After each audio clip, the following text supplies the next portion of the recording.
We know both school and the social aspects of it can be stressful. So listen to this quote.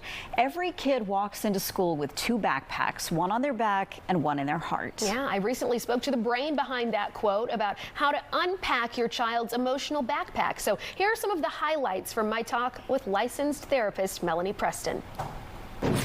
That is a beautiful quote that you've come up with here. So walk us through just the basics. What is an emotional backpack? Right, so at the end of the day, kids are going to walk into school with not just the backpack on their back, but they're walking in with everything that lingers from the summer.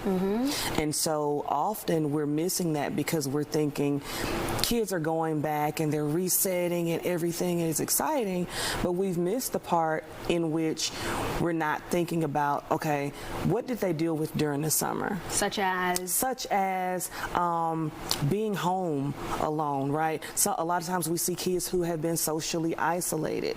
So they're thinking about adult stressors maybe that they've witnessed. They're thinking about that they didn't get to see their friends. Were they the kid who was left out during the summer?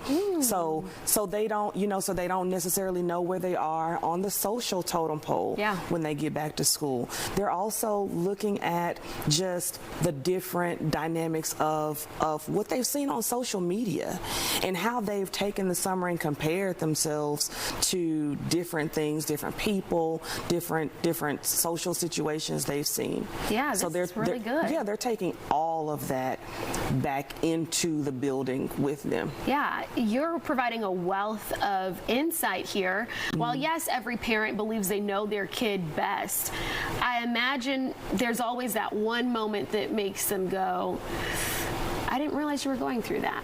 And I think it's important that you remind parents of that very notion that sometimes, as close as you might be with your kid, there might be something that you just don't know about. Right. I always tell parents, you can never be too curious. All of our kids go through that stage where they're getting older and you're trying to ask them about their day. They don't necessarily want to talk about it, or they give you the, oh, it's fine. No, be curious. Ask the questions, because they have a lot going on that they're always processing, and we're not always aware. Well, this is probably the most important question of our conversation for this segment, which is, what are the warning signs that parents need to be on the lookout for? So you're going to see more irritability. Kids that are just they're touchy, they're irritable. Even those physical somatic symptoms. They have a stomach ache. They have a headache. They don't feel like going to school today. They may not want to do their school assignments, right? So they're looking at ways to not have to do what they need to do for school, because there's so much underlying that they're dealing with. So then how does a parent or a guardian, maybe even a friend, help that person unpack? Right. So as I said, stay curious. But start with something simple. It can be anything from creating a daily 5-minute just emotional check-in. How are you feeling today? What are you feeling? What are some things you wish people knew or understood about you?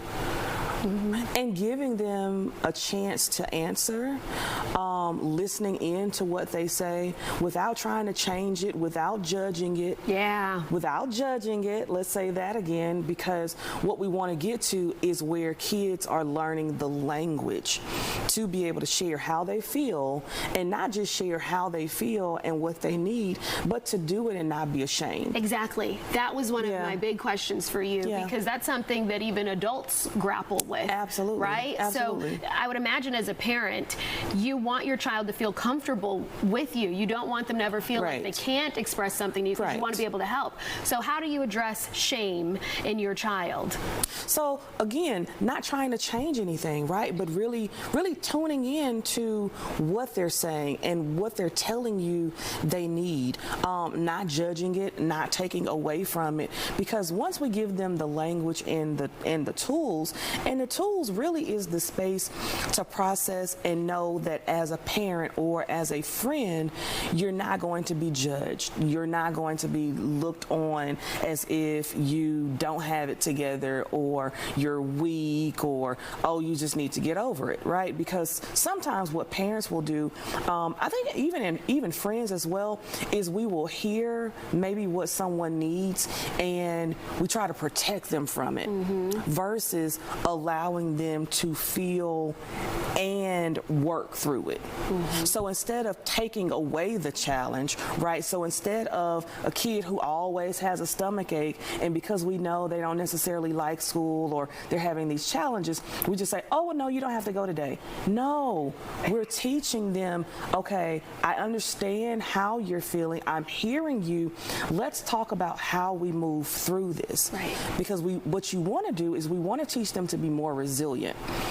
Not always covering so much that honestly we become an enabler. Right, and your child is going to grow up. Right, and exactly. one day they might have to go to work, and it's just and they have killing to. them, right? But you have to go. So it's learning that resilience. Yeah, exactly. Can you give us some more tangible to-dos? And specifically, I'm thinking of times with just even loved ones. I don't have kids, but I can think of times I've asked a child, you know, how was school today? And they shut down, and they say, fine. And you don't want to overstep. You don't want to keep asking and be a nag. But how do you get some of that out of them? So, okay, let me just go ahead and put the therapist cap on. Okay. So a lot of times, especially when we're dealing with kids, you are going to have to get on their level. So, for example, for kids who like gaming or for kids who like drawing, maybe it's not that we're sitting and we're simply asking, oh, how was your day? Maybe it's we're going for ice cream. Yeah. And as we're eating ice cream, we're asking the question. Or maybe we're watching a show. Maybe you have a favorite show. Or maybe you have a kid who you're sitting and you're playing the PlayStation. But as you're doing what they already enjoy, get your questions in.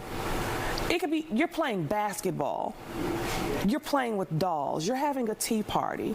So maybe you're playing PlayStation or you're at the tea party, and as you're playing, because that's why they call it play therapy when you're dealing with children, as you're doing those things, you're asking the questions. Or maybe it could be a small kid who's playing with Legos. They start to open up all of a sudden. And they start to open up, or you get them to tell you, who are your favorite people at school?